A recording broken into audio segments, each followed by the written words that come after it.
माननीय सदस्यगण, संसद एक पवित्र स्थल है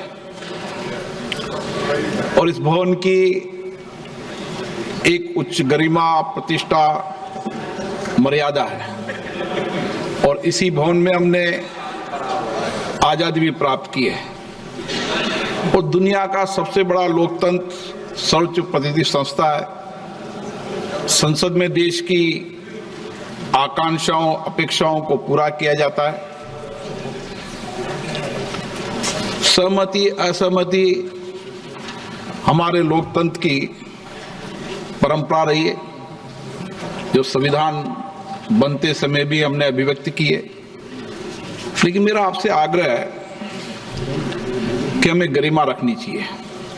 पिछले कुछ दिनों से मैं देख रहा हूं संसद परिसर में जिस प्रकार के प्रदर्शन किए जा रहे हैं, जिस प्रकार के नारे, पोस्टर, मुक्तों का प्रयोग किया जा रहा है, वह सिर्फ न अशोभनीय है बल्कि हमारी नियम प्रक्रियाओं, संसदीय परंपराओं के अनुरूप भी है। मुझे बड़े अफसोस के साथ कहना पड़ रहा है, इसमें प्रतिपक्ष के बड़े नेताओं का आचरण व्यवहार भी संसदीय मर्यादा के अनुकूल नहीं है। माननीय सदस्यों, मेरा आग्रह है, चाहे सत्ता पक्ष हो चाहे प्रतिपक्ष हो, सत्ता पक्ष हो चाहे प्रतिपक्ष हो, आप बैठिए, आप मेरी बात पूरी सुनिए, आप मेरी बात सुनिए। चाहे सत्ता पक्ष हो चाहे प्रतिपक्ष हो,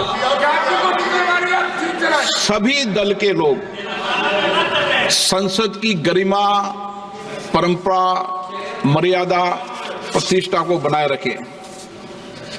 मर्यादित गरिमा आचरण रखेंगे तो जनता में एक ठीक संदेश जाएगा, सकारात्मक संदेश जाएगा।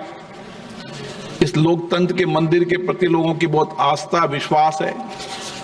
75 वर्ष में हमने इसी चर्चा, संवाद, असहमति, तीखी आलोचना, ये सब इस सदन में हुए हैं, जो यहाँ की परंपराएं भी रही है।